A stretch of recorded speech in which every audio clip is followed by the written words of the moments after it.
Everyone, कैसे हैं आप सभी लोग? आई होप कि आप सभी लोग बहुत शानदार और जबरदस्त होंगे। जैसा कि आप सभी लोगों के लिए आज एक बार मैं फिर से हाजिर हूँ रेलवे भर्ती 2024 यानी जितने बच्चे देखिए एनटीपीसी देने वाले हैं या ग्रुप डी आरपीएफ एएलपी या टेक्नीशियन साइंस के मैं प्रीवियस ईयर क्वेश्चन आपको यहाँ पे कवर करा रहा हूँ। बस आपको जो बच्चे नए हैं चैनल से जरूर जुड़ना है, आपको काफी फायदा मिलने वाला है। तो चलिए जैसा कि आज के सफर का सबसे पहला क्वेश्चन आपके स्क्रीन पर आ चुका है और आरआरबी एनटीपीसी 2021 में पूछे गए क्वेश्चन में पहले आपको कवर करा रहा हूं। ऐसे ही ग्रुप डी का, ऐसे ही एएलपी का सारे एग्जाम के मैं साइंस आपको कवर करा दूंगा।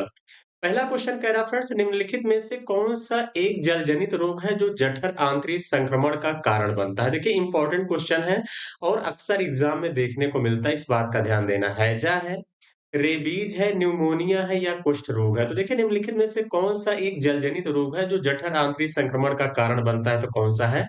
हैजा है, यानी ऑप्शन नंबर ए क्या होगा इस क्वेश्चन का राइट आंसर होगा। क्लियर है? देखिए 25 में कितने क्वेश्चन आप लोग सही कर पाए ये लास्ट में कमेंट बॉक्स में कमेंट करके जरूर बताइएगा और चीजों को मेरे साथ पढ़ते चलिए ताकि चीजें आपको बेहतरीन तरीके से याद हो जाए। चलिए सेकंड क्वेश्चन की तरफ बढ़ते हैं। सेकंड क्वेश्चन कह रहा सोते समय स्लीप एपनिया से संबंधित है, क्या है? चलना या बोलना या खर्राटे लेना या मुस्कुराना? तो आपको बताना है कि सोते समय स्लीप एपनिया जो एपनिया है ये किससे संबंधित है? तो ये किससे है भैया? खर्राटे जो लेते हैं, इस बात का ध्यान देना, यानी ऑप्शन नंबर सी क्या होगा इस क्वेश्चन का राइट आंसर होगा। क्लियर है? चलिए आगे बढ़ेंगे अगले क्वेश्चन की तरफ। क्वेश्चन नंबर थर्ड, ये भी बड़ा इंपॉर्टेंट है कि वृक्क की पथरी बनने का कारण क्या नहीं है? क्वेश्चन को देखिए बहुत सावधानी से आप लोग पढ़िया करिए। बहुत सारे बच्चे पढ़ने में क्वेश्चन को गलती करते हैं, इस बात का ध्यान देना। अधिक पानी पीना, डायबिटीज मेलिटस यानी मधुमेह, ऑक्सैलेट से भरपूर नट्स का सेवन करना या पथरी बनाने वाले खाद्य पदार्थों का अधिक सेवन करना? बताना है कि वृक्क की पथरी बनने का कारण क्या नहीं है। तो कौन सा नहीं है? अधिक पानी आप पिएंगे तो देखिए इससे वृत्त जो है वृक्क की पथरी बनना नहीं है कारण, इस बात का ध्यान देना, यानी ऑप्शन नंबर ए क्या होगा इस क्वेश्चन का करेक्ट आंसर होगा। देखिए अगर वीडियो अच्छी लग रही है तो आप लोग जरूर लाइक और शेयर किया करिए अपने दोस्तों के साथ। अगला क्वेश्चन कह रहा है टिटनेस तंत्रिका तंत्र का एक गंभीर रोग है जो विष का उत्पादन करने वाले के कारण होता है। देखिए साइंस में ऐसे ही क्वेश्चन आते हैं, इस बात का ध्यान देना। ये नहीं कि बहुत आसान आसान पूछ लिए जाते हैं, तो इस तरीके से आपको चीजों को पढ़ना है।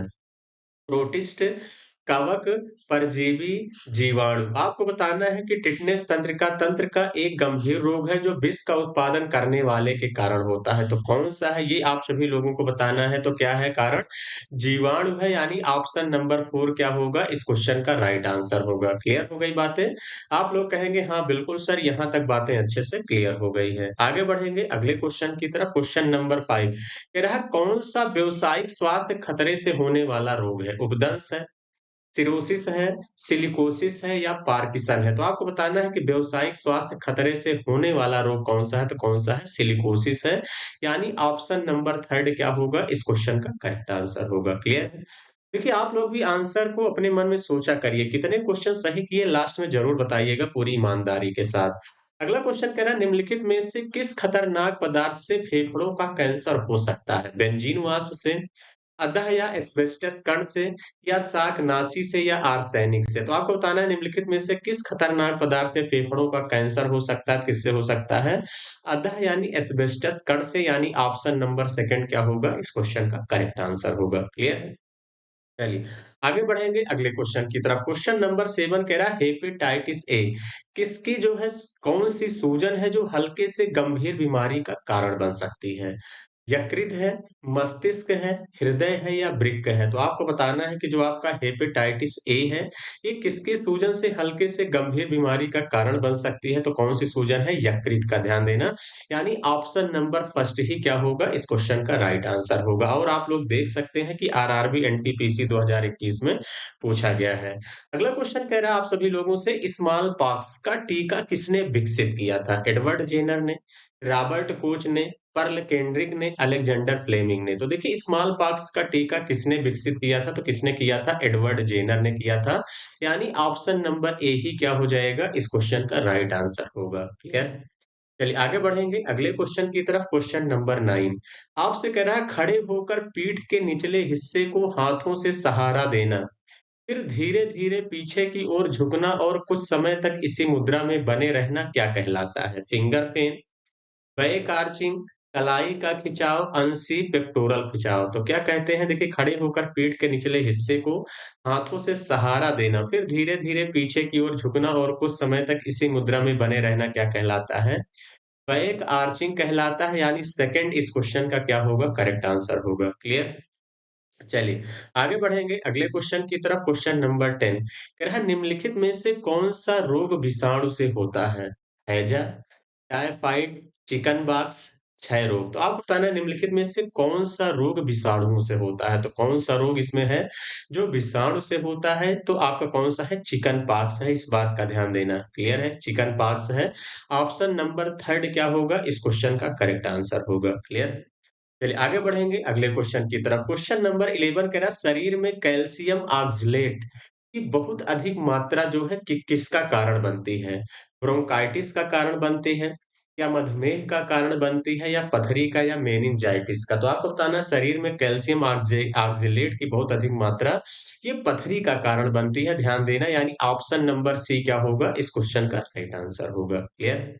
चलिए आगे बढ़ेंगे अगले क्वेश्चन की तरफ क्वेश्चन नंबर 12 आपसे कह रहा अपोहन की प्रक्रिया किससे संबंधित है? यकृत से, फेफड़े से, उदर से या वृक्क से? तो बताना है कि अपोहन की जो प्रक्रिया है ये किससे संबंधित है? तो अपोहन की प्रक्रिया किससे संबंधित है? ये वृक्क से संबंधित है। ध्यान देना यानी ऑप्शन नंबर 4 क्या होगा? इस क्वेश्चन का करेक्ट आंसर। क्लियर है? याद करते चलिए इम्पोर्टेंट है, पूछा जाता है। अगला क्वेश्चन कह रहा है मादा एनाफ्लेज मच्छर किसकी संवाहक है? 5 स्टार बना लीजिए। अक्सर एग्जाम में पूछा जाता है कि मादा जो एनाफ्लीज मच्छर है ये किसकी संवाहक है? मलेरिया की है, डेंगू की है, हैजा की है या आंत्र ज्वर की है? तो किसकी है भैया ये? मलेरिया की है। ध्यान देना ऑप्शन नंबर फर्स्ट क्या होगा? इस क्वेश्चन का राइट आंसर होगा।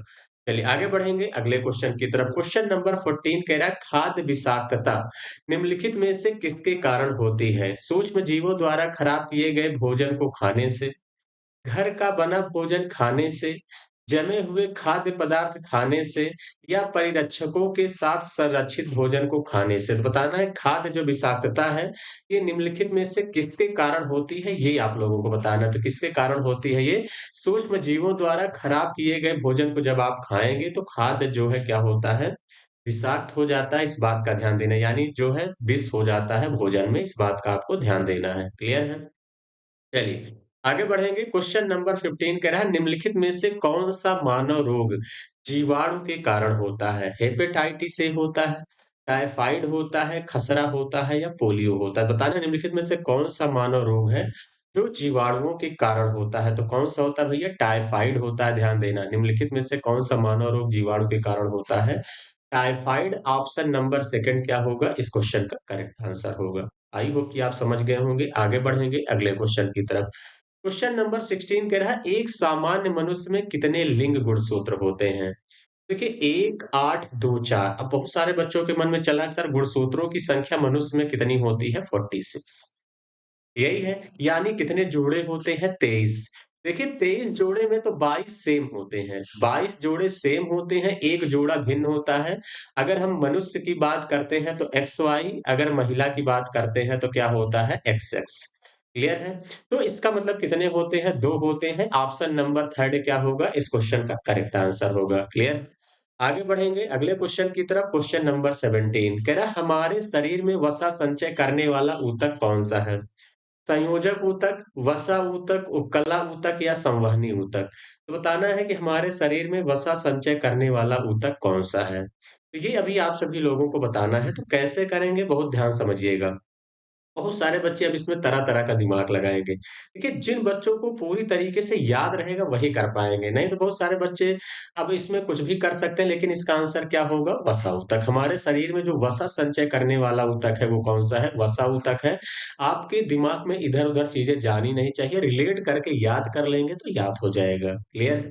चलिए अब भूलेंगे नहीं। आगे बढ़ेंगे अगले क्वेश्चन की तरफ क्वेश्चन नंबर 18 कह रहा है मानव शरीर में कौन-सा अंग पित्त रस का उत्पादन करता है? छोटी आंत, अग्नाशय, यकृत या अमाशय? तो बताना है मानव शरीर में कौन-सा अंग है जो पित्त रस का उत्पादन करता है? तो कौन-सा करता है ये आपको बताना है, तो कौन-सा है?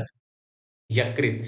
देखिए जो यकृत है ये पित्त रस का उत्पादन करता है, इम्पोर्टेंट है, ध्यान देना पेपर में अक्सर देखने को मिलता है। आगे बढ़ेंगे अगले क्वेश्चन की तरफ। क्वेश्चन नंबर 19 कह रहा है मानव श्वसन से क्या छोड़ता है। अब देखिए ये भी आसान सवाल है, लेकिन बहुत सारे बच्चे पेपर में जब बैठते हैं तो वहां पे गलतियां होती हैं प्रेशर में, ध्यान देना। मानव श्वसन से क्या छोड़ता है? गैसों का मिश्रण, carbon monoxide, oxygen, carbon dioxide. तो मानव श्वसन से क्या छोड़ता है? कार्बन डाइऑक्साइड छोड़ता है, ऑक्सीजन को ग्रहण करता है, इस बात का ध्यान देना। क्लियर है? चलिए आगे बढ़ेंगे अगले क्वेश्चन की तरफ। क्वेश्चन नंबर 20 ये भी बड़ा इंपॉर्टेंट है कि एक स्वस्थ मानव की लार का पीएच अधिकतर किसके बीच होता है ये बताना है। 7.7 से 9.2 के बीच, 4.1 से 5.2 के बीच, या 6.2 से 7.6, या 5.2 से 6.1। देखिए एक स्वस्थ मानव की लार का जो पीएच होता है वो किसके बीच होता है? 6.2 से 7.6 के बीच में होता है, इस बात का ध्यान देना। आगे बढ़ेंगे अगले क्वेश्चन की तरफ। क्वेश्चन नंबर 21 ये भी बड़ा बढ़िया सवाल है, पूछा जाता है हमेशा कि आयोडीन किसके संश्लेषण के लिए आवश्यक है? साइटोकिनिन के, या इंसुलिन के, या थायरॉक्सिन के, या एस्ट्रोजन के। बताना है आयोडीन किसके संश्लेषण के लिए आवश्यक है, तो किसके लिए है ये भैया? ये थायरॉक्सिन के है। ऑप्शन नंबर थर्ड क्या होगा इस क्वेश्चन का करेक्ट आंसर होगा। क्लियर है? बातें समझ गए होंगे। आगे बढ़ेंगे अगले क्वेश्चन की तरफ। क्वेश्चन नंबर 22 आपसे कह रहा है वृक्क विफलता का उपचार समय समय पर किडनी मशीन से किया जाता है, इस प्रक्रिया को किस रूप में जाना जाता है? मलोत्सर्जन, उपापचय, हेमोडायलिसिस, या परिसंचरण। तो आपसे कह रहा है वृक्क विफलता का उपचार समय समय पर किडनी मशीन से किया जाता है, इस प्रक्रिया को किस रूप में जाना जाता है? किस रूप में जाना जाता है? हेमोडायलिसिस, यानी ऑप्शन नंबर थर्ड क्या होगा इस क्वेश्चन का करेक्ट आंसर होगा। क्लियर है? आगे बढ़ेंगे अगले। देखिए जब किसी के किडनी में समस्या आती है तो आप लोग सुनते होंगे कि डायलिसिस कराते हैं, वही चीज है, इस बात का ध्यान देना। क्लियर है? तो ये आपको आसानी से याद भी रहेगा। चलिए आगे बढ़ेंगे अगले क्वेश्चन की तरफ। क्वेश्चन नंबर 23 कह रहा है निम्नलिखित में से कौन सा कथन गलत है? रक्त शरीर को रोगों से बचाता है, ये बात बिल्कुल सही है।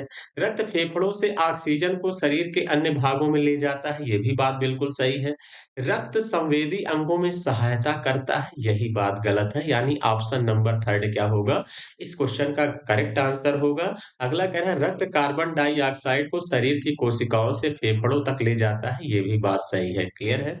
यानी ऑप्शन नंबर थर्ड ही क्या है? गलत है। क्लियर है? बात समझ गए? आगे बढ़ेंगे अगले क्वेश्चन की तरफ।